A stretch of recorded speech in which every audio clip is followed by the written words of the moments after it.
ബൈബിളിലെ ഏറ്റവും ശക്തമായ നിർദ്ദേശങ്ങൾ ഒന്നിതാണ്. ഒന്ന് പറഞ്ഞേ, യേശുക്രിസ്തുവിൻ്റെ മനോഭാവം നിങ്ങൾക്കുണ്ടാവട്ടെ. ഇപ്പം നമുക്ക് ഉണ്ടാവേണ്ടത് എന്താണ്? ഫിലിപ്പിയ ലേഖനമാണ് 2:6. ഫിലിപ്പിയ 2:6 പൗലോസ് അപ്പോസ്തലൻ ഇത് വെച്ച് വലിയ ദൈവിക രഹസ്യങ്ങൾ വെളിപ്പെടുത്തിയ ആളാണ്. ഞാൻ പൗലോസിനെ കുറിച്ച് ചിന്തിക്കുമ്പോഴൊക്കെ ആദ്യം ചിന്തിക്കുന്നത് സ്റ്റീഫനെ കുറിച്ചാണ്.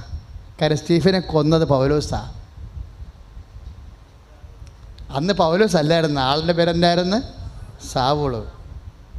അപ്പോൾ ബൈബിള് വളരെ ശക്തമായി പറയും, സ്റ്റീഫനെ കൊല്ലുന്നതിന് മുമ്പ് സ്റ്റീഫൻ്റെ വസ്ത്രം അവർ ഉരിഞ്ഞെടുക്കും.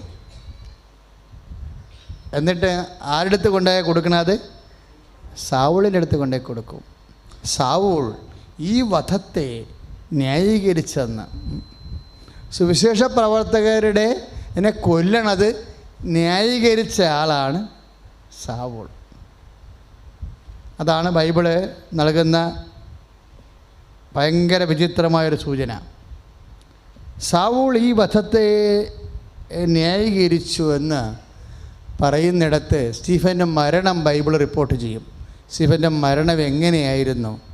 ഇപ്പോൾ കർത്താവിൻ്റെ ഈശോമിശിഹായുടെ ജനനം ഇപ്രകാരമായിരുന്നു എന്ന് പറഞ്ഞ് ലൂക്ക പറയത്തില്ലേ? അതുപോലെ സ്റ്റീഫൻ്റെ മരണം ഇപ്രകാരമായിരുന്നുവെന്ന് ലൂക്ക പറയും. രണ്ടും ലൂക്കായാണ് പറയണത്. ലൂക്കായുടെ സുവിശേഷത്തിലെ ഈശോൻ്റെ ജനനത്തെക്കുറിച്ച് പറയുമ്പോൾ യേശുക്രിസ്തുവിൻ്റെ ജനനം ഇപ്രകാരമായിരുന്നു എന്ന് പറഞ്ഞിട്ട് ബാക്കിയുള്ള കാര്യങ്ങൾ പറയും. ഈ ലൂക്ക തന്നെയാണ് നടപടി പുസ്തകം എഴുതിയിരിക്കുന്നത്. അവിടെ തുടങ്ങണ എങ്ങനെ? അത് ഒരു സഭയുടെ മുന്നേറ്റം തുടങ്ങണത്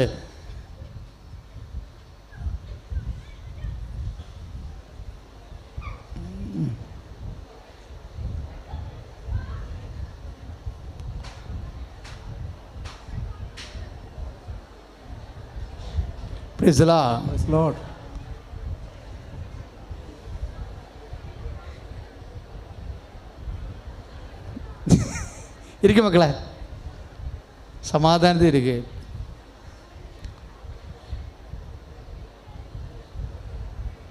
ഇരുന്ന് കർത്താവിൻ്റെ വചനം കേൾക്കുക. പിശാച് ഇങ്ങനെ പല പരിപാടികളും കാണിക്കുക.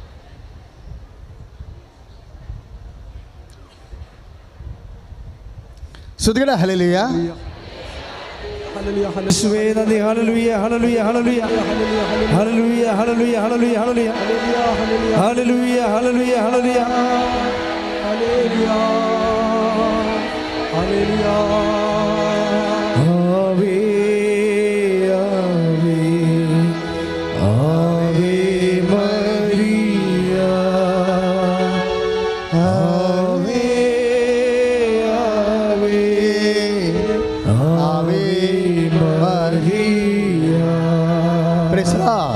ഹല്ലേലൂയ.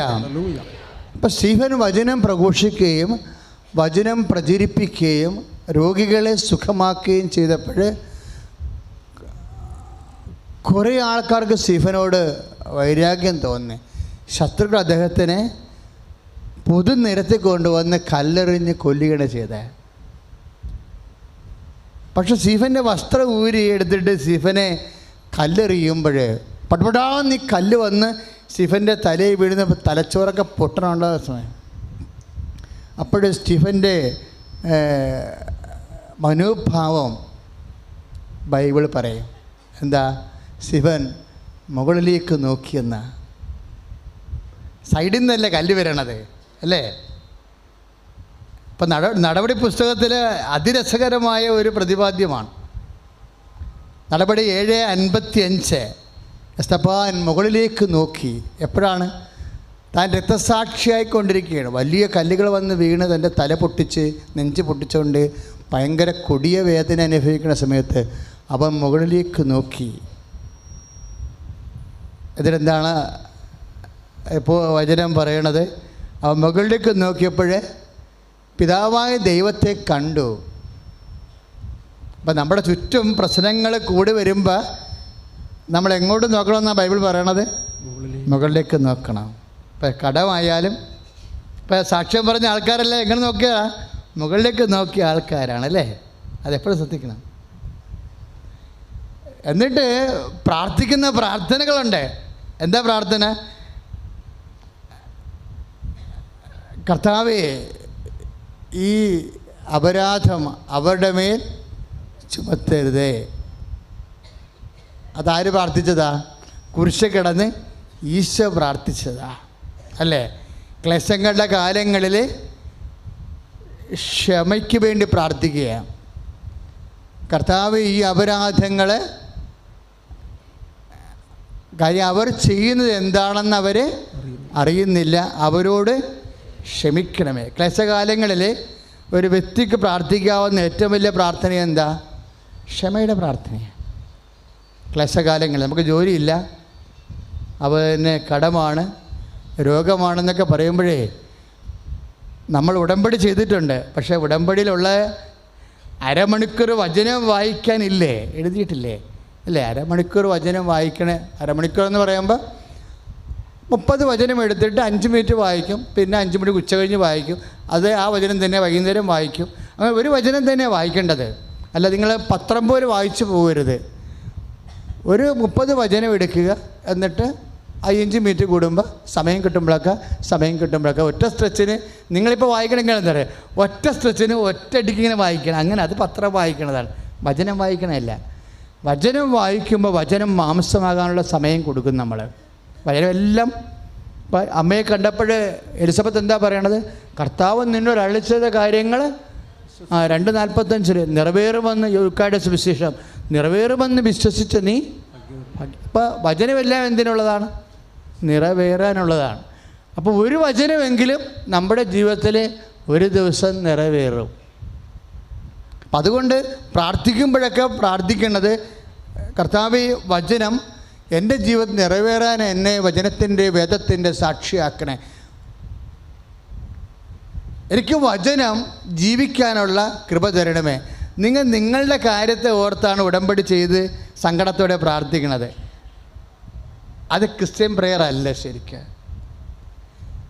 ക്രിസ്ത്യൻ പ്രെയർ ആയിരുന്നെന്നുണ്ടെങ്കിൽ ആ സ്റ്റീഫൻ ചെയ്യുന്നതാണ് ക്രിസ്ത്യൻ പ്രെയർ. എന്താണ്? പിതാവേ, ഈ തെറ്റുകൾ ഇവരോട് ക്ഷമിക്കണമേ എന്ന് ശത്രുക്കൾക്ക് വേണ്ടി പ്രാർത്ഥിക്കുകയാണ്. അല്ലാതെ ഈ കല്ലറി നിർത്തണമെന്നാണ് പ്രാർത്ഥിക്കണത്. അതാണ് തനിക്ക് വേണ്ടി പ്രാർത്ഥിക്കണത്. കർത്താവ്, ഞാൻ വചനമാണല്ലോ പ്രഘോഷിച്ചത്, നിനക്ക് വേണ്ടിയല്ലേ ജീവിച്ചത്, എന്നിട്ട് നാട്ടുകാരെന്നെ കല്ലെറിയണമല്ല, അവിടെ കല്ലെറി ഒന്ന് കുറക്കണേ എന്നാണ് പ്രാർത്ഥിക്കണത്. അല്ല, മറിച്ച് ക്രിസ്ത്യൻ പ്രെയർ എന്ന് പറയണത് മറ്റു വ്യക്തികളെ ആണ് ടാർഗറ്റ് ചെയ്യണത്.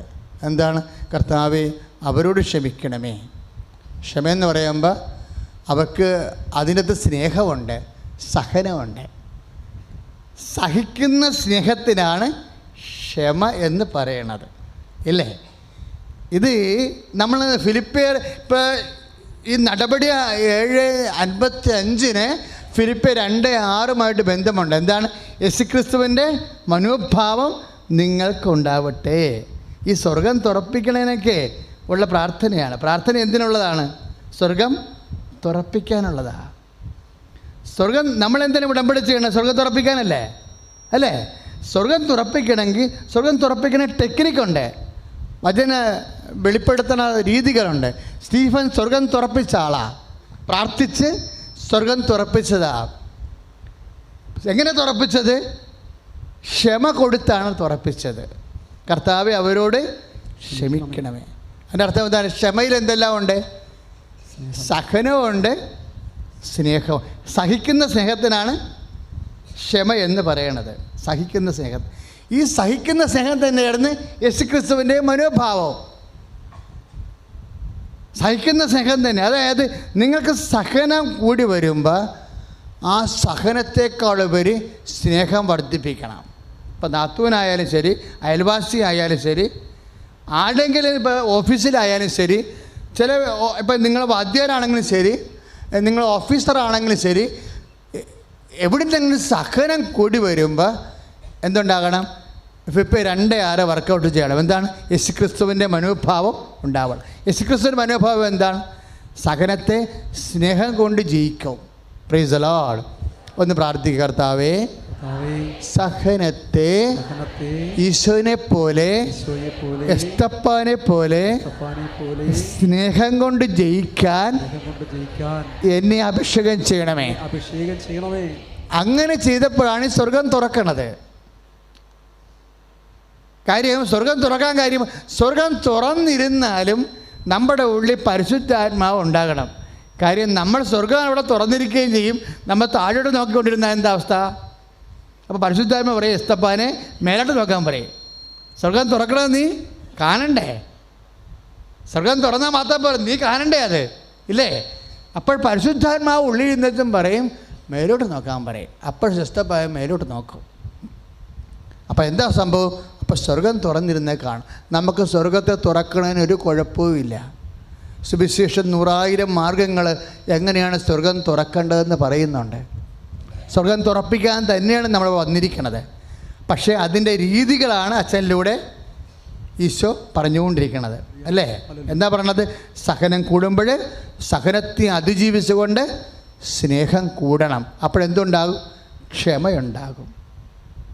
ക്ഷമയുണ്ടാകും. ഇത് ക്ഷമ എന്നൊക്കെ പറയുമ്പോൾ എന്താ പ്രശ്നം? ഇതെല്ലാം മാനസാന്തരത്തിൽ യോജിച്ച ഫലങ്ങളാണ്. ഇപ്പം നമ്മുടെ 3:11 ലൂക്കായുടെ സുവിശേഷം, യോഹന്നാൻ മാന്താനം എന്താ പറയണത്? മാനസാന്തരത്തിൽ യോജിച്ച ഫലങ്ങൾ പുറപ്പെടുവിക്കുവിൻ. ഞങ്ങൾക്ക് പിതാവായി എബ്രാഹാം ഉണ്ടെന്ന് ആരും കരുതണ്ട.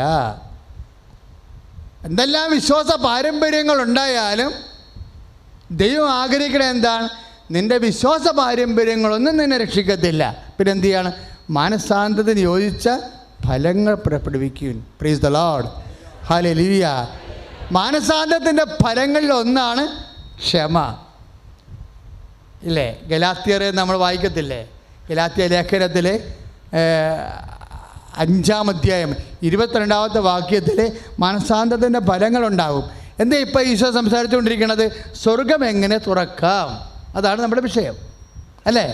ശിവൻ എങ്ങനെയാണ് സ്വർഗം തുറന്നത്, അല്ലേ? സ്വർഗം തുറന്നത് എങ്ങനെയാണ്?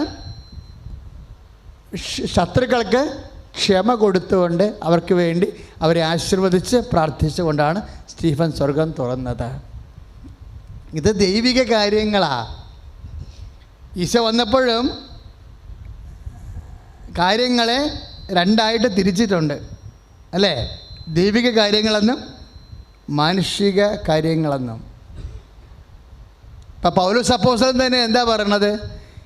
ഈ സാവൂളിൻ അവിടെ അടുത്ത ദമാസ്കസിലേക്ക് പോകാൻ വേണ്ടി മറ്റ് സ്റ്റീഫനെ പോലുള്ളവരെയും വിശ്വാസികളെയും ഡിക്കന്മാരെയും കൊല്ലാൻ വേണ്ടി അധികാരികളിൽ പത്രം വാങ്ങിച്ചുകൊണ്ടിരിക്കുകയാണ് സാവൂള്.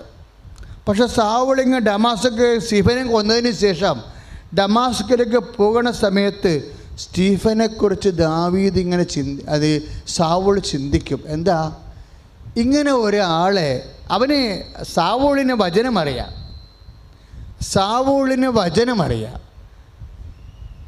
അവൻ ഫരിസേയനാണ്. പക്ഷേ എന്താ പ്രയോജനം? വചനം അറിയാമെങ്കിലും വചനം പ്രയോഗത്തിൽ വരുത്താൻ അറിയത്തില്ല. അതാണ് സാവൂള്. വചനം അറിയാം. ഇപ്പം സാവൂളിനെ സംബന്ധിച്ചത് എന്താണ്? വചനമറിയാം, പക്ഷേ വചനം പ്രയോഗത്തിൽ വരുത്താൻ അറിയത്തില്ല. ഇപ്പം സാവൂളെന്ന് പറയുന്നത്, നിങ്ങൾ റോമാ പൗരനാണെങ്കിൽ ഞാൻ റോമാ പൗരനാണ്, നിങ്ങൾ ഫരിസേയനെങ്കിൽ ഞാൻ ഫരിസേയനാണെന്ന് പറഞ്ഞാണ് സാവൂള്. സാവൂളിനെ വചനം അറിയാം, പക്ഷേ വചനം പ്രയോഗത്തിൽ വരുത്താൻ അറിയത്തില്ല. അപ്പം അതുകൊണ്ട് സാവൂള് എസ്തപ്പാനെ കൊന്നിട്ട് മറ്റുള്ളവരെ കൊല്ലാൻ വേണ്ടി അവൻ പാഞ്ഞു പോകുന്ന സമയത്ത് സാവൂള് മനസ്സിലോർത്ത് എന്താ ഓർത്തത്? ഈ ആൾക്കാർ കല്ലെറിഞ്ഞ് കൊല്ലുമ്പോഴും എങ്ങനെയാണ് സ്റ്റീഫൻ മേലോട്ട് നോക്കിയിട്ട് ശത്രുക്കൾക്ക് വേണ്ടി പ്രാർത്ഥിച്ചതെന്ന് സാവൂളിന് പിടികിട്ടണില്ല. അങ്ങനെ കണ്ടിട്ടില്ല സാവൂള്. അങ്ങനെ ചിന്തിച്ച് പോയപ്പോൾ പെട്ടെന്നൊരു ഫ്ലാഷ് അടിച്ചിട്ട് ഇവൻ കണ്ണ് മിന്നി വീണ്. അപ്പോൾ കർത്താവ്, ലോ ഹൂ ആർ യു? കർത്താവെ ആരാണെന്ന് ചോദിച്ചാൽ പറഞ്ഞു, നീ പീഡിപ്പിക്കുന്ന ഈശോയാണ്. പിന്നീട് നമുക്ക് കഥ അറിയാം, സാവൂൾ എങ്ങനെ വിശുദ്ധ പൗലോസായെന്നറിയാം. വിശുദ്ധ പൗലോസ് സഭകൾ സ്ഥാപിച്ചിട്ട് ആ സഭയ്ക്ക് വേണ്ടി ലേഖനങ്ങൾ എഴുതുമ്പോൾ സാവൂളിനെക്കുറിച്ച് അന്ന് എസ്തപ്പാനോസ് തന്നെ കൊല്ലണ സമയത്ത് ദൈവത്തെ നോക്കി ശത്രുക്കൾക്ക് വേണ്ടി പ്രാർത്ഥിച്ചത് സാവൂൾ ഓർക്കും. വിശുദ്ധ പൗലോസ് ഓർത്തിട്ട് പൗലോസ് കൊളോസ്യ ലേഖനത്തിൽ എഴുതും, നിങ്ങൾ യേശുക്രിസ്തുവിനോട് ഉയർപ്പിക്കപ്പെട്ട ഒരു മനുഷ്യനെ ഞാൻ പണ്ട് കണ്ടിട്ടുണ്ട്. ഞാൻ പണ്ട് സാവൂളായിരുന്നു, വിശ്വാസികളുടെ ആരാച്ചാരായിരുന്നു. പക്ഷേ യേശുക്രിസ്തുവിൽ ഉയർപ്പിക്കപ്പെട്ട ഒരു മനുഷ്യനെ ഞാൻ പണ്ട് കണ്ട്. അവനെ കല്ലെറിഞ്ഞ് കൊല്ലുമ്പോൾ അവൻ മേലോട്ട് നോക്കിയത് ഞാൻ കണ്ടതാണ്. അവൻ്റെ ആ നോട്ടമാണ് എന്നെ ഇന്ന് വിശുദ്ധ പൗലോസാക്കിയതെന്ന് പറഞ്ഞിട്ട് പൗലോസ് തൻ്റെ സഭയ്ക്ക് എഴുതും, നിങ്ങൾ സ്റ്റീഫനെ പോലെ യേശുക്രിസ്തുവിനെ പോലെ ഉയർപ്പിക്കപ്പെട്ടതെങ്കിൽ ഉന്നതങ്ങളിലെ കാര്യങ്ങൾ അന്വേഷിക്കാൻ പറയും. കൊളോസ്യ 3 ലേഖനം 1 വാക്യം, നിങ്ങൾ ഒന്ന് പറഞ്ഞ, നിങ്ങൾ യേശുക്രിസ്തുവിൻ്റെ കൂടെ ഉയർപ്പിക്കപ്പെട്ടെങ്കിൽ ഉന്നതങ്ങളിലെ കാര്യങ്ങൾ അന്വേഷിക്കുവേൻ. ശരിക്കും പറഞ്ഞ സാവൂളിൻ്റെ 7:55 നടപടി പുസ്തകവും കൊളോസ്യസ് 3:1 ഒരു വചനം തന്നെയാണ്. ക്ലേശങ്ങളുടെ കാലങ്ങളിലെ ഉയർപ്പിക്കപ്പെട്ട കർത്താവിൻ്റെ മേൽ വിശ്വാസി കണ്ണുകൾ ഉയർത്തും. എന്തിനാണ്?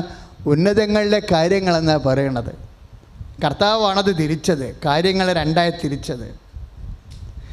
ഈ ഭൂമിയിൽ ഈശോ വന്നപ്പോൾ കാര്യങ്ങളെ 2ആയി തിരിച്ച്.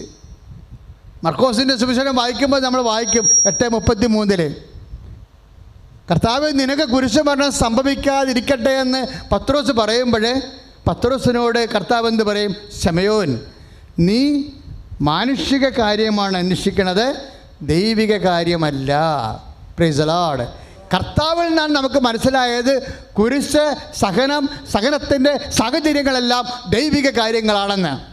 ഈ ദൈവിക കാര്യങ്ങൾ, സകലത്തിൻ്റെ കാലങ്ങൾ, ദൈവിക കാര്യങ്ങൾ നമ്മുടെ ജീവിതത്തിൽ സംഭവിക്കുന്ന കാലങ്ങളാണ്. ആ ദൈവിക കാര്യങ്ങൾ സംഭവിക്കുമ്പോൾ നമ്മളിൽ നിന്ന് ദൈവിക ഫലങ്ങളാണ് ദൈവം ഉദ്ദേശിക്കുന്നത്, ലോകഫലങ്ങളല്ല.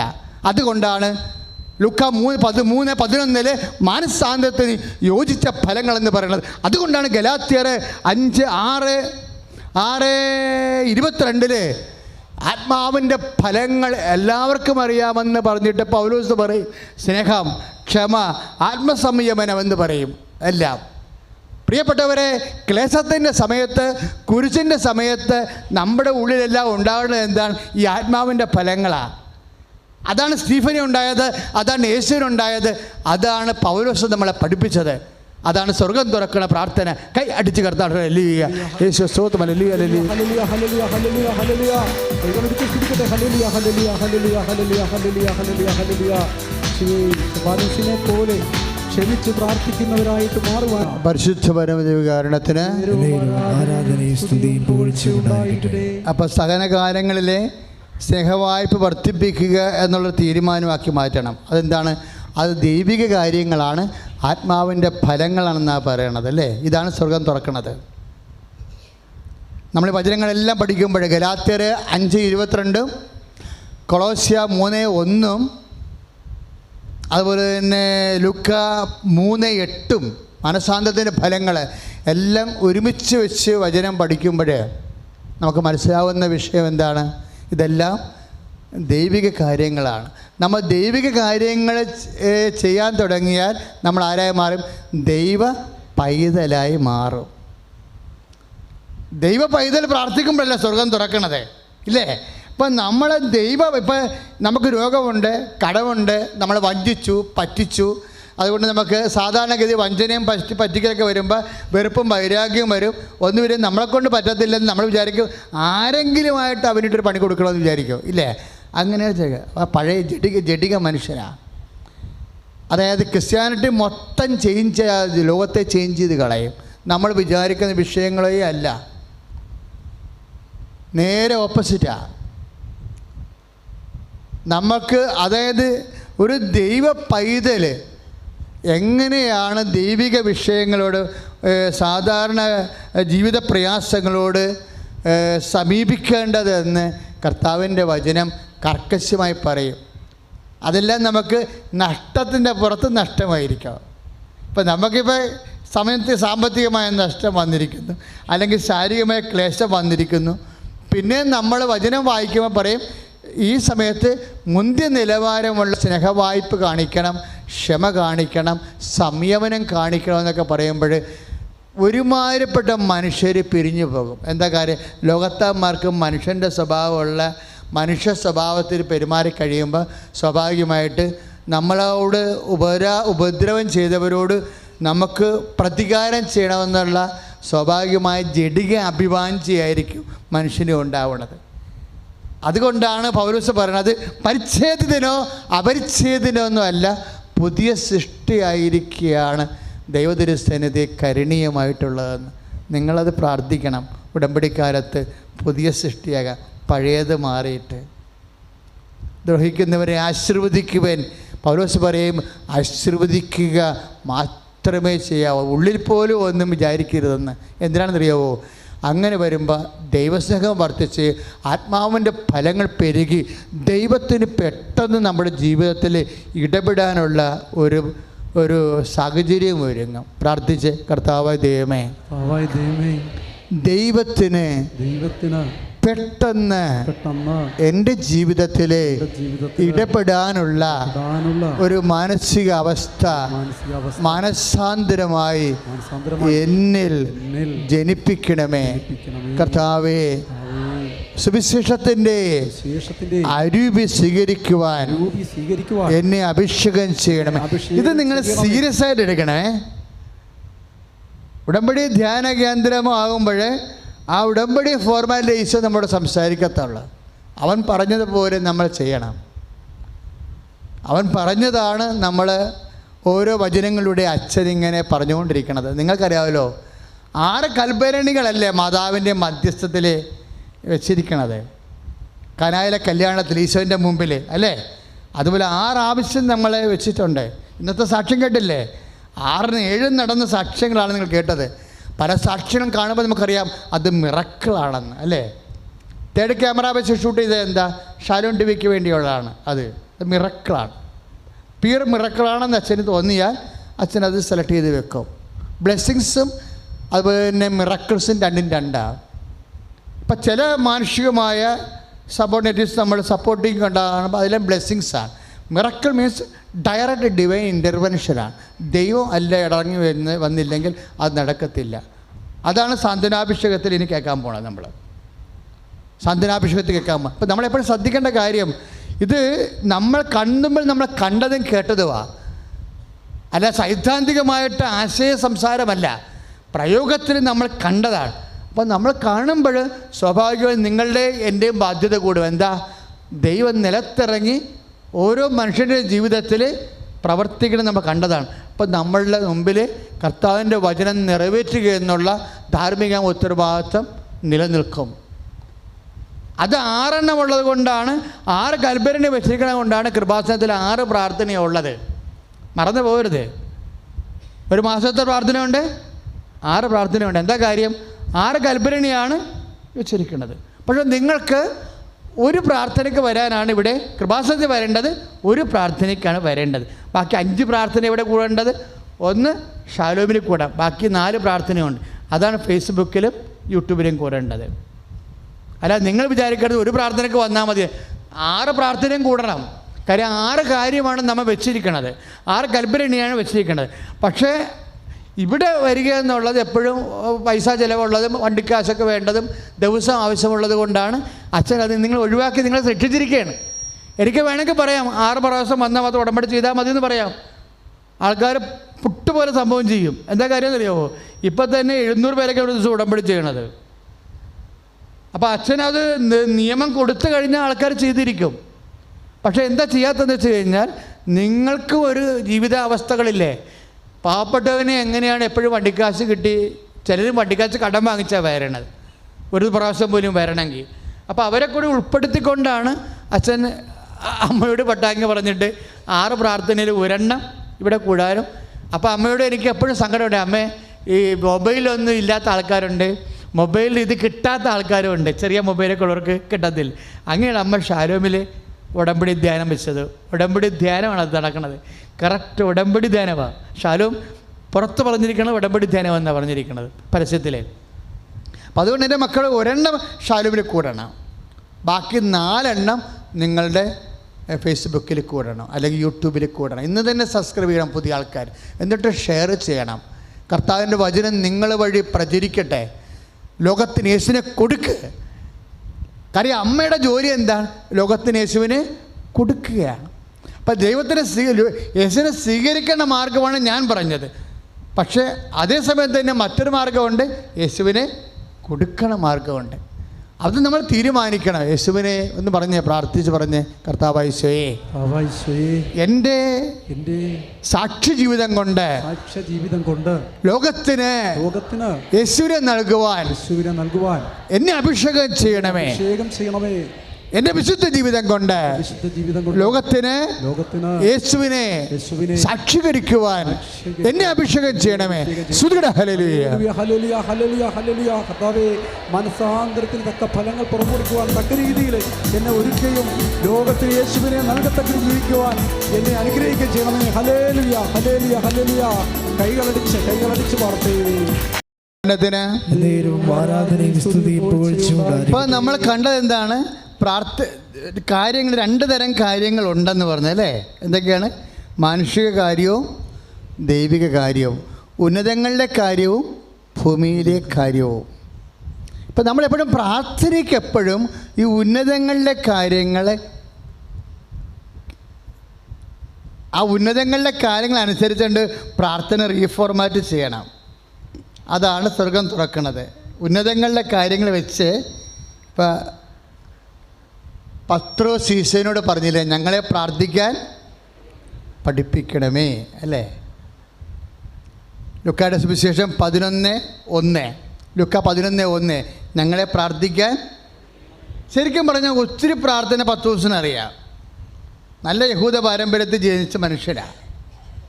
സങ്കീർത്തനങ്ങൾ ആ 9-ാം മണിക്കൂറിലേക്ക് പത്രോസ് പ്രാർത്ഥിക്കാൻ കയറിയപ്പോൾ നമ്മൾ കാണുന്നുണ്ട് ബൈബിളിൽ, നടപടി പുസ്തകത്തിൽ. ആ കന്തൻ്റെ കുരുടനെ സുഖപ്പെടുത്തിയത്, ആ മുടന്തനെ സുഖപ്പെടുത്തിയത് അങ്ങനെയാണ്. അപ്പം യാമപ്രാർത്ഥനയൊക്കെ നന്നായിട്ട് നടത്തുന്ന ആളാണ്, പിന്നെ പ്രാർത്ഥിക്കാൻ പഠിപ്പിക്കേണ്ട കാര്യമില്ല. അപ്പം പത്രോസിൻ്റെ മനസ്സ് കർത്താവിൻ്റെ കൂടെ നടന്നപ്പോൾ മനസ്സ് പറയുന്നു, നമ്മൾ പ്രാർത്ഥനയേക്കാൾ വ്യത്യസ്തമായ പ്രാർത്ഥനയുണ്ട്, അത് പ്രാർത്ഥിക്കാൻ പഠിപ്പിക്കാൻ പറ്റിയ ആളാണ് ഗുരു. ഈശോനോട് ചോദിക്കണം, പ്രാർത്ഥിക്കാൻ പഠിപ്പിക്കണമേ. കർത്താവ് ഒരു പ്രാർത്ഥന പഠിപ്പിച്ചു. എന്താ പഠിപ്പിച്ച കർത്താവ് പഠിപ്പിച്ച പ്രാർത്ഥന? സ്വർഗമുണ്ട് അതിൻ്റെ അകത്ത്, അല്ലേ?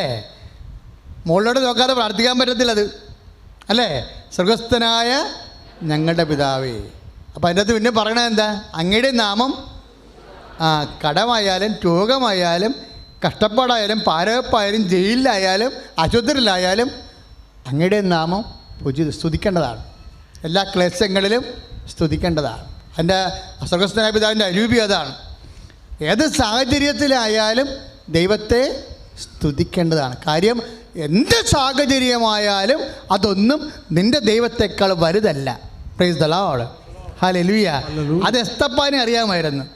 ഏത് കല്ലെറിയായാലും ശരി, മരണമായാലും ശരി, എൻ്റെ ഉയർത്തെഴുന്നേറ്റ കർത്താവിനേക്കാൾ അതൊന്നും വലുതല്ലെന്ന്. അതുകൊണ്ടാണ് എസ്തപ്പാൻ സ്നേഹം കൊടുക്കാനും ക്ഷമിക്കാനും തയ്യാറായത്. ഈ സ്വർഗസ്ഥനായ പിതാവിൻ്റെ കണ്ടൻറ്റിൽ അന്നു വേണ്ട ആഹാരമൊക്കെ ഉണ്ട്, ഇല്ലേ? പക്ഷേ അന്ന് വേണ്ട ആഹാരം ഉണ്ടെങ്കിലും അങ്ങയുടെ നാമം പൂജിതമാകണമേ, അങ്ങയുടെ രാജ്യം വരണമേ, അങ്ങയുടെ തിരുമനസ്സ്. എന്ത് പ്രാർത്ഥിച്ചാലും അങ്ങയുടെ തിരുമനസ്സാണ് ഉന്നതങ്ങളുടെ കാര്യം. ഇപ്പം IELTS അന്നു വേണ്ട ആഹാരം നമ്മുടെ കാര്യമാണ്. അന്നു വേണ്ട ആഹാരത്തിലുള്ളതാണ് IELTS, MOH, അതുമെല്ലാം. നമ്മുടെ വീട് വിൽക്കണം, നമുക്ക് സ്ഥലം, നമുക്ക് ഇപ്പോൾ എത്രയോ പേരാണ് ടീച്ചർമാരോട് സാക്ഷ്യം പറയണത്, സർവീസ് പ്രോബ്ലം ഉള്ളവർ എത്രയോ പേരാണ് വിദേശ ജോലിക്ക് സാക്ഷ്യം പറഞ്ഞിരിക്കുന്നത്. അതെല്ലാം അന്നു വേണ്ട ആഹാരത്തിൻ്റെ കാര്യമാണ്. ഈ അന്നു വേണ്ട ആഹാരത്തിന് വേണ്ടി പ്രാർത്ഥിക്കുമ്പോഴും ഇപ്പോൾ നമ്മുടെ സർവീസ് പ്രോബ്ലം ഉണ്ട്. ആ ചേച്ചിയോട് ഞാൻ പറഞ്ഞതാണ്, ഞാൻ ഓർക്കുന്നുണ്ടേ, ഇത് DPIയിലാണ് വിഷയം കൈകാര്യം ചെയ്യണമെന്ന് പറഞ്ഞ്. കാര്യം അവർ മെസ്സേജിന് വന്നപ്പോൾ പറഞ്ഞതാണ്, ഇത് DPA വിഷയം കൈകാര്യം ചെയ്യണത്. DPA ചെയ്തില്ല എന്നുണ്ടെങ്കിൽ നമ്മൾ കോടതിയിലോട്ട് പോകും. പക്ഷേ നമ്മൾ കോടതിയിലോട്ട് പോകത്തില്ല, കർത്താവ് ഈ വിഷയം കൈകാര്യം ചെയ്യും. Price the Lord. അത് 3 മിനിറ്റേ ഉള്ള സംഭവത്തിനാണ് പറയണേ. അത് അന്നു വേണ്ട ആഹാരത്തിൻ്റെ കാര്യമാണ്. പക്ഷേ അന്നു വേണ്ട ആഹാരത്തിൻ്റെ കാര്യങ്ങൾ നമ്മൾ പ്രാർത്ഥിക്കുമ്പോൾ അതിൻ്റെ കൂടെ പ്രാർത്ഥിക്കണത് എങ്ങനെ? അങ്ങയുടെ തിരുമനസ്സ് സ്വർഗത്തിലെ പോലെ. അപ്പോൾ സ്വർഗവും ഭൂമിയും ഇങ്ങനെയുണ്ട്. ഭൗമികമായ കാര്യങ്ങളാണ് ഉള്ളത്, അതുപോലെ തന്നെ ദൈവികമായ കാര്യങ്ങളുണ്ട്. ദൈവികമായ കാര്യങ്ങൾ നമ്മുടെ ഭൗമികമായ കാര്യങ്ങളായി മാറണം. അതായത് നമ്മളുടെ ജീവിതത്തിൻ്റെ നിലനിർത്തുന്ന എല്ലാ ഭൗതിക വിഷയങ്ങളിലും ദൈവത്തിൻ്റെ തിരുമനസ്സ് നമ്മൾ അന്വേഷിക്കുകയും അറിയുകയും തേടുകയും ചെയ്യുമ്പോൾ ദൈവികമായ കാര്യങ്ങൾ ഭൗമികമായ കാര്യങ്ങളായിട്ട് മാറും. ഈ വിഷയം, അതായത് സ്വർഗം തുറക്കണത് എങ്ങനെ, അതാണ് എസ്തപ്പാനോസിൻ്റെ പഠനങ്ങളിൽ നമ്മൾ താഴേക്ക് ഇറങ്ങി വരുമ്പോൾ സ്വർഗം ആർക്കും തുറപ്പിക്കാൻ പറ്റും. എങ്ങനെയാണ്? സ്വർഗം തുറക്കുന്ന പ്രാർത്ഥനയിൽ ഒന്നാണ് ദൈവിക കാര്യങ്ങളെ ഭൗമിക കാര്യങ്ങളെ ദൈവിക കാര്യങ്ങളായി മാറ്റുക. നമുക്കൊരു ഇഷ്ടമുണ്ട്, ആ ഇഷ്ടം ജോലിയാകാം, സ്ഥലമാകാം, വിവാഹമാകാം, ബന്ധമാകാം, എന്തുമാകാം. അങ്ങനെ ചിലപ്പോൾ വിദേശത്ത് പോയി ജോലി ചെയ്യണ കാര്യമാകാം. എന്ത് ഇഷ്ടമായാലും അത് ഭൗമികമായ കാര്യങ്ങളാണ്. ആ ഭൗമികമായ കാര്യങ്ങളെ ദൈവികമായ കാര്യമാക്കുന്നത് എങ്ങനെയാണ്? കർത്താവേ, അങ്ങയ്ക്ക് മനസ്സുണ്ടെങ്കിൽ, അതാണ് സംഭവം. എൻ്റെ ഇഷ്ടം അതാണ്, പക്ഷേ അത്യധികമായിട്ട് അങ്ങയുടെ ഇഷ്ടം നിറവേറ്റാൻ വേണ്ടി ഞാൻ പ്രാർത്ഥിക്കും. അപ്പോൾ ചില ആൾക്കാർ പട്ടി കടിക്കണ പോലെ കടിച്ച ഭാഗം എടുത്തുകൊണ്ട് പോകണമല്ലേ, ചില പട്ടി അങ്ങനെയാണ്. അതുപോലെ പ്രാർത്ഥിക്കരുത്. എന്ത് പ്രാർത്ഥിച്ചാലും കർത്താവ് ഇതാണ് എൻ്റെ ആഗ്രഹം എങ്കിലും എൻ്റെ ഇഷ്ടമല്ല, അതാണത്. ആ ഒരു കണ്ടൻറ്റ് ചേർക്കണം എപ്പോഴും. സ്വർഗസ്ഥനായ പിതാവേ, പ്രാർത്ഥനയുടെ കണ്ടൻറ്റ് നിൻ്റെ പ്രാർത്ഥനയിൽ ചേർത്ത് കഴിഞ്ഞാൽ സ്വർഗം തുറപ്പിക്കാൻ എളുപ്പമാണ്. ഇപ്പോൾ നിങ്ങളൊരു കല്യാണം ഫിക്സ് ചെയ്ത് നല്ലതാണെന്ന് പറയണം. പച്ചൻ ചില കല്യാണം പറയല്ലേ, അത് കുഴപ്പമില്ലെന്ന് പറയുന്നത് എന്താണ്? പരിശുദ്ധാത്മ പറയും അത് കുഴപ്പമില്ല, അമ്മയുടെ ആവശ്യത്തിന് കാശുണ്ട്, തന്നോളും, കൊടുക്കാൻ പറ്റും, നിങ്ങൾ എടുത്തോളാൻ പറയും. അത് സിമ്പിളായിട്ട് പറയണതാണ്. എന്താ കാര്യം? അതെൻ്റെ ദൈവഹിതം, അതാണ്. അത് ദൈവഹിതമാണെങ്കിൽ ഞാൻ പറയും, അല്ലെങ്കിൽ ദൈവഹിതമല്ല, ഇത് കളഞ്ഞേക്കാൻ പറയും. 6 മാസമായിട്ട് അച്ഛൻ നിശ്ചയം കഴിഞ്ഞതാണെന്ന് പറയും. ഞാൻ പറഞ്ഞത് അത് കളഞ്ഞ കേട്ടോ, അത് ശരിയാകത്തില്ലേ എന്ന് പറയും. അത് ശരിയാവത്തില്ല എന്ന് പറഞ്ഞാൽ, ഇപ്പം ചില അഫെയർ കേസൊക്കെ ഇല്ലേ, ഭയങ്കര സങ്കടപ്പെട്ടൊക്കെ നിലയം വിളിച്ച് ഇവിടുന്ന് പോകും. ഞാൻ കഴിഞ്ഞ പ്രാവശ്യം പറഞ്ഞില്ലേ, 2 വീൽ ചെയറിന് ആൾക്കാർ തള്ളിക്കൊണ്ട് വന്നു ഒരു കൊച്ചിനെ. പണ്ട് പറഞ്ഞതാണ് അവരോട്, ഇത് അഫെയർ ശരിയല്ല, ഈ കല്യാണത്തിൽ ഉണ്ടാകുന്ന കുഞ്ഞുങ്ങൾക്ക് ബുദ്ധിമുട്ടുണ്ടാകുമെന്ന് പറയും. അവർ എൻ്റെ അടുക്ക സ്തുതിയൊക്കെ പറഞ്ഞ് പോയെങ്കിലും അവരത് തന്നെ ചെയ്ത്. ജനിച്ച 2 കുഞ്ഞുങ്ങൾക്കും അനങ്ങാൻ പാടില്ല, നടക്കാൻ പാടില്ല, ഇറച്ചി മാത്രമേ ഉള്ളൂ, കിടന്ന് വളരുക. അപ്പോൾ ദൈവഹിതം അറിഞ്ഞിട്ട് പിന്നെ അത് ചെയ്യാതെ വരുമ്പോൾ അതാണ് പ്രശ്നം വരുന്നത്. അത് നമ്മൾ ശ്രദ്ധിക്കണ വിഷയങ്ങൾ. മനുഷ്യൻ്റെ നിശ്വാസങ്ങളിൽ പോലും ദൈവം ഇടപെടും. നിശ്വാസങ്ങളിൽ പോലും നമ്മൾ എപ്പോഴും, എനിക്ക് തോന്നുന്നത് ഏറ്റവും വലിയ പ്രാർത്ഥന എന്താണെന്നറിയാമോ? ഈശോ, നിൻ്റെ തിരുമനസ് പോലെ തന്നെ ജീവിക്കാൻ ഇടയാക്കണേ എന്നാണ്.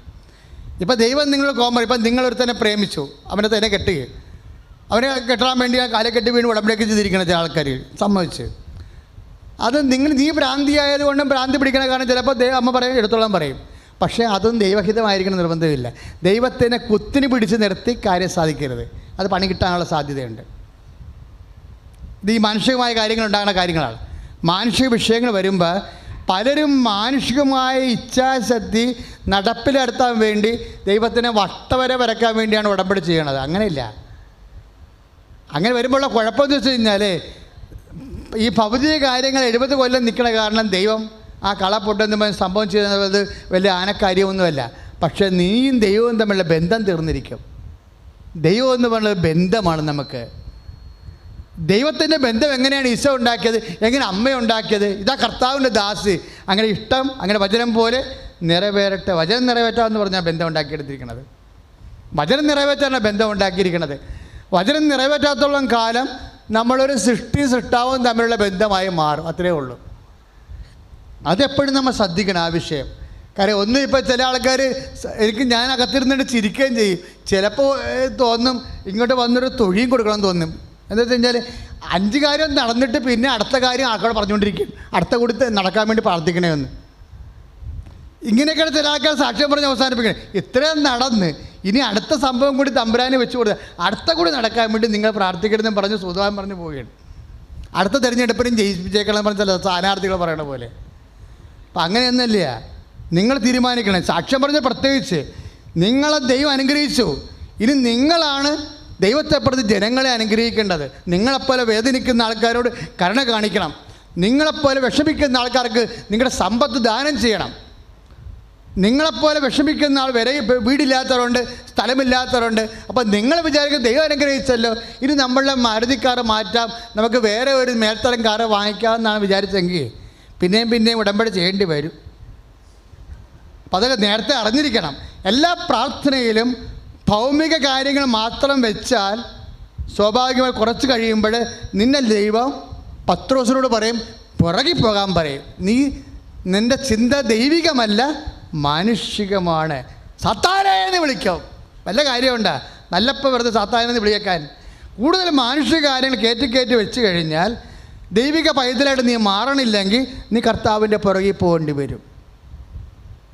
കർത്താവിൻ്റെ പുറകിൽ പോകണം. കാരണം ഈ പ്രാർത്ഥനയ്ക്കെന്ന് പറയുമ്പോഴേ ആദ്യം തന്നെ നമ്മളറിയണം, പ്രാർത്ഥന ദൈവം കേൾക്കണം. ബലി പോലും ദൈവം കേൾക്കത്തില്ല.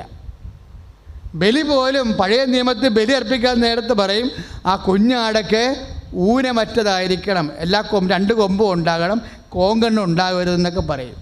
ചട്ടും മുടന്തും ഉണ്ടാകരുത്, ഊനമറ്റ ബ്ലെയിംലെസ് ആയിരിക്കണം എന്ന് പറയും. ബലിക്കുള്ള കുഞ്ഞാട് ബ്ലെയിംലെസ് ആയിരിക്കണമെന്ന് പറയും. ഇപ്പോൾ നമ്മളെ ലേവായ പുസ്തകമില്ലേ, 9:2 ബലിക്കുള്ള കുഞ്ഞാട് ബ്ലെയിംലെസ് ആയിരിക്കണം, ഊനമറ്റതായിരിക്കണം, കൊമ്പൊടിഞ്ഞതായിരിക്കരുത്, ചട്ടുകാലായിരിക്കരുത്, കോങ്കണ്ണം ഉണ്ടാകരുതെന്ന്. അതുകൊണ്ട് എന്താണ് ചെയ്തുകൊണ്ടിരുന്നത്? പുറത്തുനിന്ന് കൊണ്ടുവന്ന ആടിനെ ഒന്നും ദേവാലയത്തിൽ ബലിയർപ്പിക്കാൻ പുരോഹിതൻ സമ്മതിക്കത്തില്ല.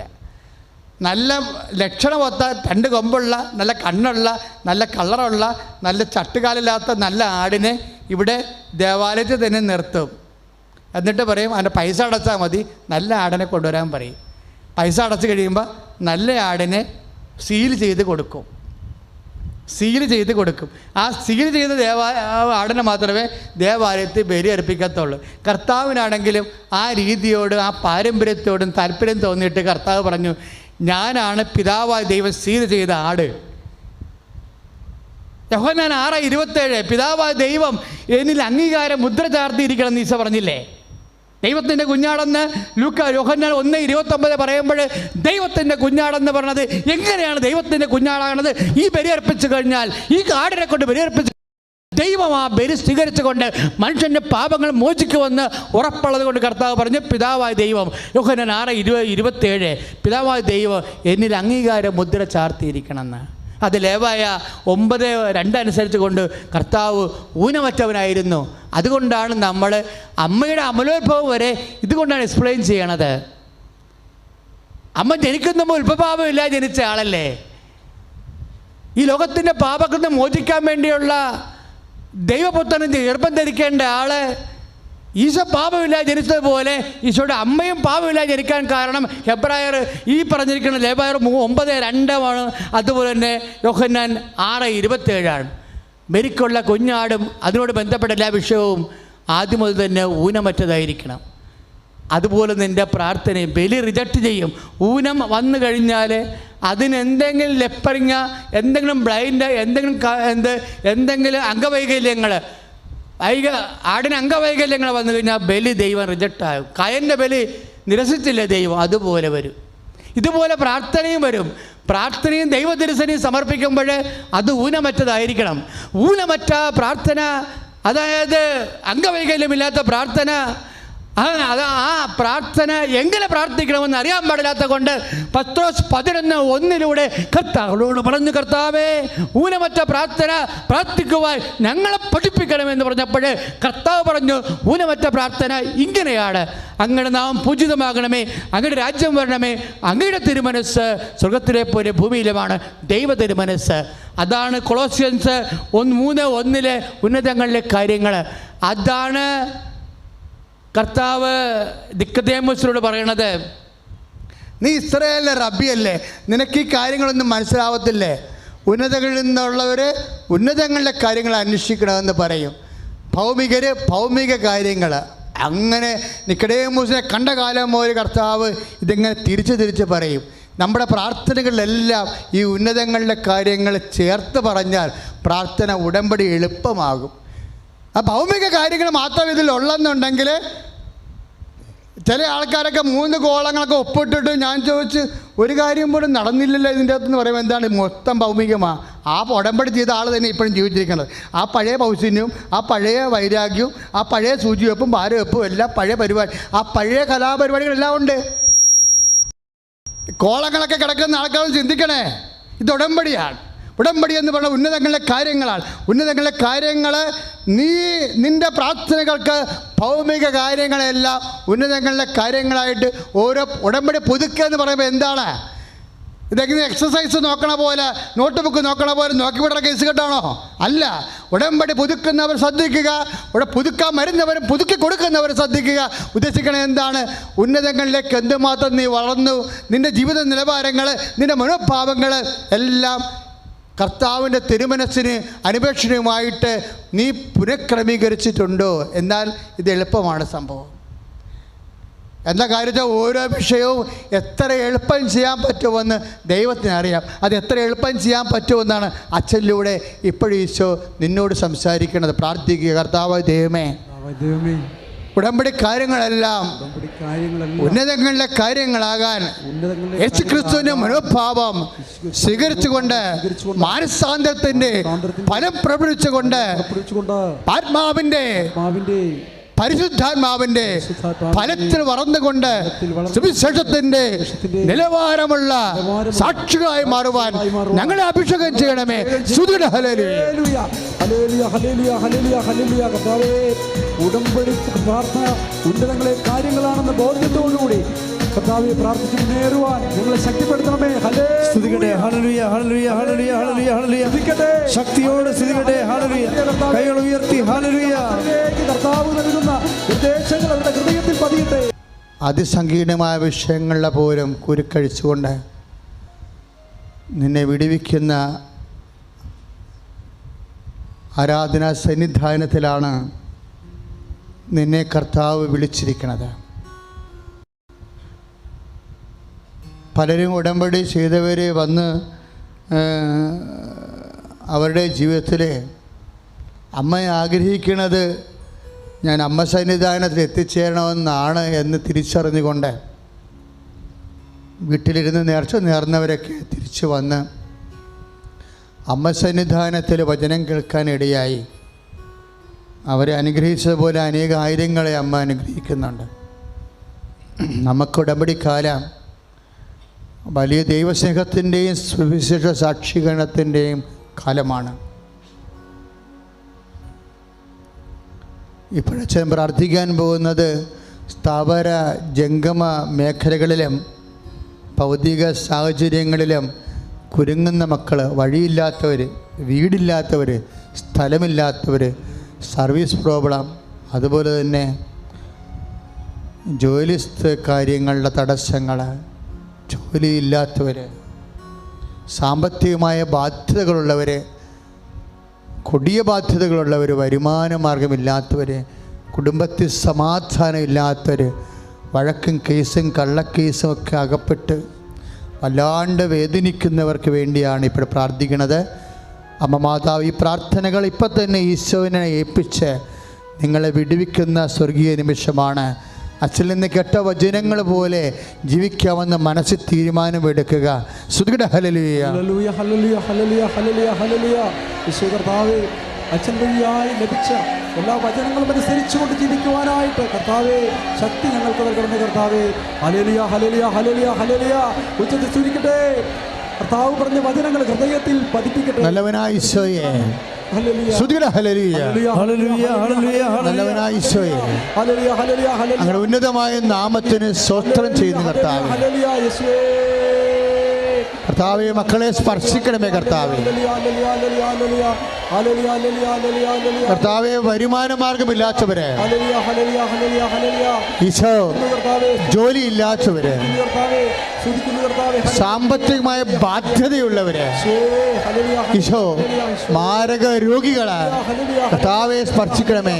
ഈശോ പഠിക്കാൻ പറ്റാത്തവര്, പരീക്ഷയ്ക്ക് മാർക്ക് കുറഞ്ഞു പോകുന്നവര്, മനസ്സ് ഉറപ്പിക്കാൻ പറ്റാത്തവര്, മനസ്സ് പഠിക്കുന്ന ഓർത്തിരിക്കാത്തവര്, കർത്താവെ അങ്ങയുടെ തിരുസ്ഥലം സമയത്ത് പ്രാർത്ഥിക്കുന്നു. ദൈവത്തിന്റെ ശക്തിയോടെ ഹല്ലേലൂയ. യേശു ചോദ്യം ഹല്ലേലൂയ ഹല്ലേലൂയ.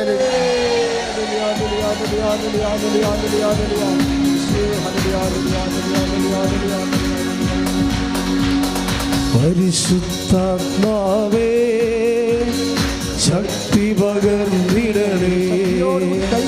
പരിശുദ്ധാത്മാവേ, ശക്തി പകർന്നിടണേ. അവിടുത്തെ ബലം ഞങ്ങൾക്ക് ആവശ്യമെന്ന് കർത്താവേ നീ അറിയുന്നു. അവിടുത്തെ ബലം ഞങ്ങൾക്ക് ആവശ്യമെന്ന് കർത്താവേ നീ അറിയുന്നു. പരിശുദ്ധാത്മാവേ, ശക്തി പകർന്നിടണേ. പരിശുദ്ധ പരമദിവ്യകാരുണ്യത്തിന് നേരവും ആരാധനയും സ്തുതിയും പുകഴ്ചയും ഉണ്ടാകട്ടെ. എൻ്റെ മക്കളെ, വീണ്ടും നമ്മൾ ഉടമ്പടി വെച്ചിരിക്കുന്ന ഓരോ കാര്യങ്ങളും അച്ഛൻ അനുസ്മരിച്ചുകൊണ്ട് പരിശുദ്ധ അമ്മ വഴി ഈശോയ്ക്ക് ഏൽപ്പിച്ചുകൊണ്ട് ജനങ്ങളെ ഈശോ അനുഗ്രഹിക്കുന്ന വലിയ സമയമാണ്. അതിശക്തമായി സ്തുതിക്കുന്ന സമയങ്ങളിൽ വലിയ അടയാളങ്ങളും തീർപ്പുകളും ഉണ്ടാകുന്ന സ്വർഗീയ നിമിഷമാണ്. സ്തുതിയുടെ ഹല്ലേലൂയ. ഉടമ്പടിയിൽ വെച്ചിട്ടുള്ള എല്ലാ നല്ലവനായ ഈശോയെ, കർത്താവേ, ഞങ്ങളിപ്പോൾ സ്തുതിക്കുന്നു ദൈവമേ, ഞങ്ങൾ അനുഗ്രഹിച്ച് കഴിഞ്ഞതിന് ഈശോ ഒന്നും അസാധ്യമില്ലാത്തവനെ, ഈശോ എല്ലാം അസാധ്യമായവനെ, ഈശോ നിനക്ക് സ്വസ്ത്രവും നിനക്ക് സ്തുതിയും നിനക്ക് ബഹുമാനവും നിനക്ക് ആരാധർപ്പിക്കട്ടെ. ഈശോ സാമ്പത്തിക ബുദ്ധിമുട്ടുകൾ അനുഭവിക്കുന്നവര്, ജീവിത വരുമാന മാർഗങ്ങളിൽ ക്ലേശം അനുഭവിക്കുന്നവര്, സാമ്പത്തിക കടങ്ങളിൽ അകപ്പെട്ടു പോയവര്, വീട് വിൽക്കാൻ ആഗ്രഹിക്കുന്നവര്, സ്ഥലമില്ലാത്തവര്, ഉള്ള സ്ഥലം വിൽക്കാൻ ആഗ്രഹിക്കുന്നവരെല്ലാം കർത്താവേ, ഉടമ്പടിയിലുള്ള മുഴുവൻ വിഷയങ്ങളെ ഈശോ, ജോലികള്, വിദേശ ജോലികള്, വിദേശ പഠനങ്ങള്, ഈശോ നാട്ടിലുള്ള പഠനങ്ങൾ, നാട്ടിലുള്ള ജോലികൾ, യേശുവിൻ്റെ നാമത്തിൽ എല്ലാ ദുരിതങ്ങളും തടസ്സങ്ങളും യേശു നാമത്തിൽ മാറിപ്പോണം. ഹല്ലേലൂയ. യേശു ഹല്ലേലൂയ ഹല്ലേലൂയ ഹല്ലേലൂയ. വിടുതലിൻ ആത്മാവേ എന്നിൽ നിറയണമേ. അഗ്നിതൻ അഭിഷേകമായി എന്നിൽ വളരണമേ. വിടുതലിൻ ആത്മാവേ എന്നിൽ നിറയണമേ. അഗ്നിതൻ അഭിഷേകമായി എന്നിൽ വളരണമേ. പാപമെല്ലാം ചാമ്പലാക്കണമേ. കൃപയാൽ ജ്വലിപ്പിക്കണേ. പാപമെല്ലാം ചാമ്പലാക്കണമേ. കൃപയാൽ ജ്വലിപ്പിക്കണേ. ഓ അഗ്നി അഭിഷേകമേ, ഓ അഗ്നി അഭിഷേകമേ, കാറ്റായി വീശണമേ, തീ കാറ്റായി വീശണമേ. കരങ്ങൾ ഉയർത്തി. ഓ അഗ്നി അഭിഷേകമേ, ഓ അഗ്നി അഭിഷേകമേ, കാറ്റായി വീശണമേ.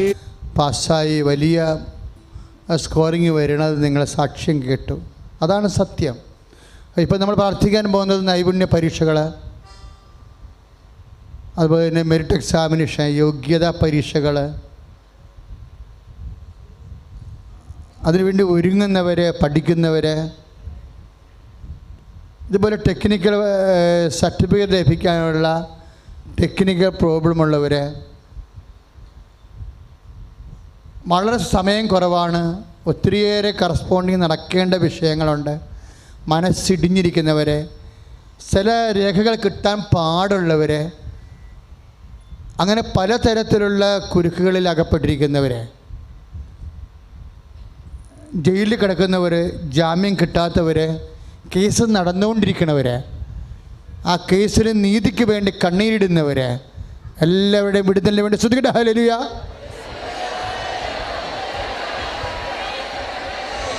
യേശുവേ സ്തോത്രം കർത്താവേ, നന്ദി കർത്താവേ. കർത്താവേ, ഇവിടെ അങ്ങയുടെ മുമ്പിൽ സമർപ്പിക്കുന്ന എല്ലാ പ്രാർത്ഥനകളുടെ മേലെ കർത്താവേ സ്വർഗത്തിന്റെ വലിയ ഇടപെടലുണ്ടാക്കി അനുഗ്രഹം ചൊരിയുവാൻ പ്രാർത്ഥിക്കുന്നു കർത്താവേ, സ്തുതിക്കുന്നു കർത്താവേ. നല്ലവനായ ഈശോയുടെ ഉന്നതമായ നാമത്തിന് സ്വസ്ത്രം ചെയ്യുന്ന കർത്താവേ, പരിശുദ്ധമായ ദേവമാതാവേ, ഇപ്പോഴും ഞങ്ങൾക്ക് വേണ്ടി മധ്യസ്ഥം പ്രാർത്ഥിക്കണമേ. ദൈവത്തിന്റെ കരുണ ചൊരിയട്ടെ. കർത്താവേ, സ്വർഗത്തിലേക്ക് നോക്കി മക്കളെ, ജോലിയില്ലാത്തവര് നിങ്ങളുടെ മനസ്സിൽ പറയണം. ഞാൻ ഓരോ വിഷയം പറയുമ്പോൾ എൻ്റെ മക്കൾ മനസ്സിൽ പറയണം, അമ്മയുടെ ആൾക്കാരൊക്കെ സാക്ഷ്യം പറയാൻ സഹായിക്കണേ എന്ന് പറയണം. ജോലി ചെയ്താത്തവർക്ക് വേണ്ടി നമ്മൾ പ്രാർത്ഥിക്കാൻ പോകുന്നു. ഉള്ള ജോലി കൊണ്ട് കുടുംബം പോറ്റാൻ കഴിയാത്തവരുണ്ട്. അറിയാവുന്ന ജോലി ചെയ്തിട്ട് ഓരോരുത്തർ എത്തിപ്പെടാത്തവരും അതിൻ്റെ കോമ്പറ്റീഷനും മറ്റ് അതുപോലെയുള്ള ജോലി ചെയ്യുന്നവരുടെ മുമ്പിൽ പിന്നാക്കം പോകുന്നവരുണ്ട്. കടകൾ പോലും ശരിയായിട്ട് ചിലവില്ലാത്തവരും, കസ്റ്റമേഴ്സ് ഇല്ലാത്തവരും, ഏജൻസി പരാജയപ്പെട്ടവരും, പൈസ കുടുങ്ങിപ്പോയവരുണ്ട്. അവിടെ എല്ലാം വിടുതലിന് വേണ്ടി ശക്തമായി സ്തുതിക്കട്ടെ. Hallelujah. Hallelujah, hallelujah, hallelujah, hallelujah. യേശുവേ എന്ന് വിളിച്ച് ഉച്ചത്തിൽ സ്തുതിക്കട്ടെ.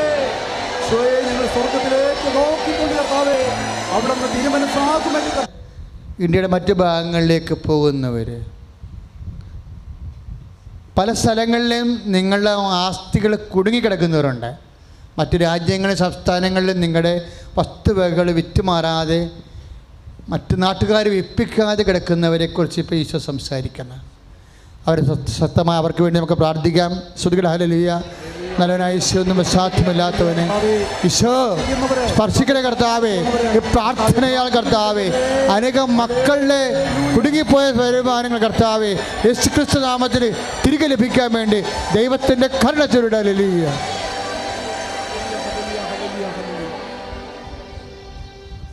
നിങ്ങളിത് സാക്ഷ്യം പറയണം. ഇപ്പോഴും കിട്ടിയ എല്ലാ അനുഗ്രഹങ്ങളും ഉണ്ട്.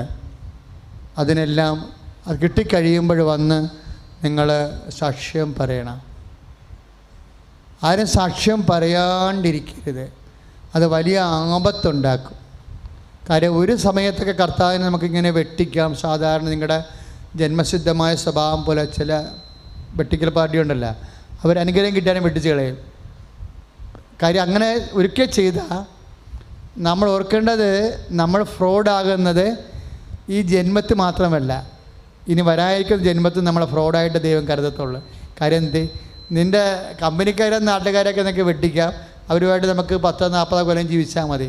ദൈവവുമായിട്ട് നിത്യത വരെ ജീവിക്കണം. ദൈവത്തെ മഹത്വപ്പെടുത്താൻ ദൈവം നിന്നെ സഹായിച്ചിട്ട് ആ മഹത്വപ്പെടുത്തുമ്പോൾ നീ നിൻ്റെ ആ സമയത്ത് നിൻ്റെ വേറെ ചില നിലയും വിലയൊക്കെ നോക്കി തടി ഊരാൻ ഉദ്ദേശിക്കുന്നുണ്ടെങ്കിൽ നിനക്ക് മരണം വരെ പണിയായിരിക്കും. അങ്ങനെ തീക്കൊള്ളി കൊണ്ടൊന്ന് തലച്ചുരകി സ്വയം ഇളിപ്പനാകേണ്ട കാര്യമില്ല. സാക്ഷ്യം പറയാവുന്ന കർത്താവിനോട് പറയുക, കർത്താവ് നിന്നെ സ്പർശിച്ചിരിക്കുക. ഇപ്പോഴേ സ്തുതിക്കട്ടെ. ഹല്ലേലൂയ. Hallelujah, hallelujah. കർത്താവേ, നന്ദിയുള്ളവരായിട്ട് ജീവിക്കുവാനായിട്ട് കർത്താവേ ഞങ്ങളെ അഭിഷേകം ചെയ്യണമേ കർത്താവേ. ലഭിച്ച അനുഗ്രഹങ്ങൾ മറ്റുള്ളവരെ. ഇപ്പോഴും നമ്മൾ പ്രാർത്ഥിക്കാൻ ഈശോ ആവശ്യം. അതുകൊണ്ട് ഞാൻ പെട്ടെന്ന് നിർത്തിയത്. അതായത് മക്കളില്ലാത്തവർക്ക് വേണ്ടി പ്രാർത്ഥിക്കാൻ പോവുകയാണ്. നിങ്ങൾ ഓർക്കുക, 18 പേര് ഇവിടെ സാക്ഷ്യം പറഞ്ഞിരിക്കും. മക്കളില്ലാത്തവരെ കുഞ്ഞിനെയും കൊണ്ടുവന്ന് സാക്ഷ്യം പറഞ്ഞിരിക്കും. നിങ്ങൾ വിവാഹ തടസ്സമുള്ളവർക്ക് വേണ്ടി പ്രാർത്ഥിക്കാം. സ്തുതിക്കട്ടെ. ഹല്ലേലൂയ.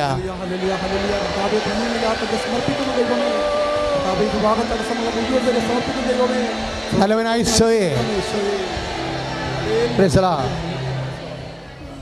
വളർത്തുമൃഗങ്ങളെ വാഴുന്നില്ല. അതിന് എന്ത് രോഗം വേണം അപ്പം തന്നെ ചത്തുപോകും. പല കാര്യങ്ങൾ ആൾക്കാർ പറയുന്നതൊക്കെ വിശ്വസിച്ച് നിങ്ങളുടെയും വിശ്വാസം പോയിരിക്കുക.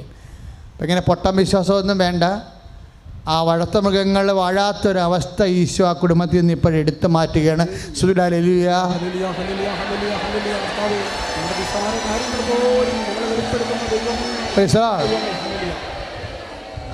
വൈവാഹികമായ കൺഫ്യൂഷൻസ് നിങ്ങൾക്കറിയാലോ. ഉടമ്പടി വന്നപ്പോൾ ഇപ്പോൾ 42 വയസ്സുകാരൊക്കെ കല്യാണം കഴിക്കുന്നുണ്ട്.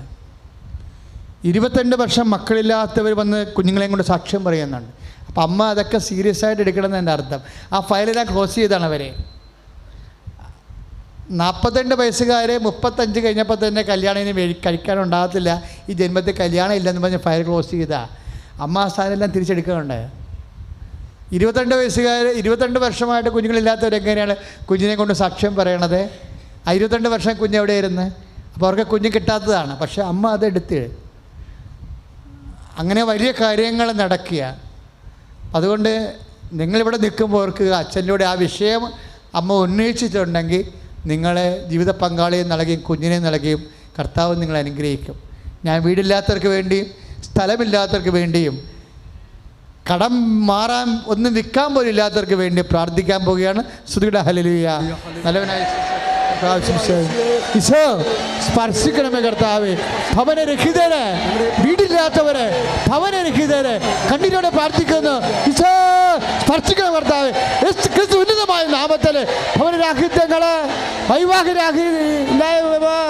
മക്കളില്ലാത്തവരെ ഈശോയുടെ നാമത്തിൽ എല്ലാ തടസ്സങ്ങളും മാറിപ്പോട്. ഹല്ലേലൂയ.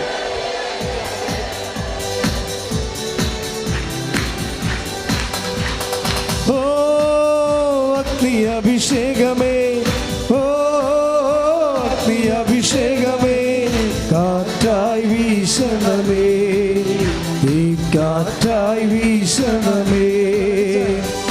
ഓ അഗ്നി അഭിഷേകമേ, ഓ അഗ്നി അഭിഷേകമേ, കാറ്റായി വീശണമേ, ഈ കാറ്റായി വീശണമേ.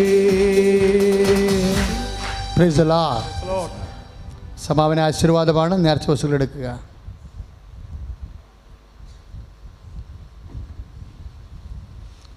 നേർച്ച വസ്തുക്കൾ എടുക്കുക. മക്കളെ, ഏറ്റവും വലിയ നേർച്ച വസ്തു കൃപാസനം പത്രമാണ്.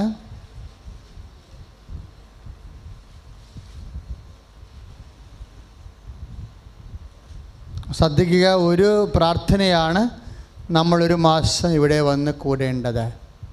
ബാക്കി 5 പ്രാർത്ഥനയിൽ 4 പ്രാർത്ഥന യൂട്യൂബിലും ഫേസ്ബുക്കിലുമാണ് കൂടേണ്ടത്. ഒരു പ്രാർത്ഥന ഷാലോൺ ടി വിയിൽ. ഷാലോൺ ടി വി എല്ലാവരും തിങ്കളാഴ്ചയാണ് അതിൻ്റെ സമയം. 1:30 മണിക്ക്, ഉച്ചയ്ക്ക് 1:30 മണിക്ക്. അതുപോലെ വെള്ളിയാഴ്ച രാവിലെ 8:30 മണിക്ക്.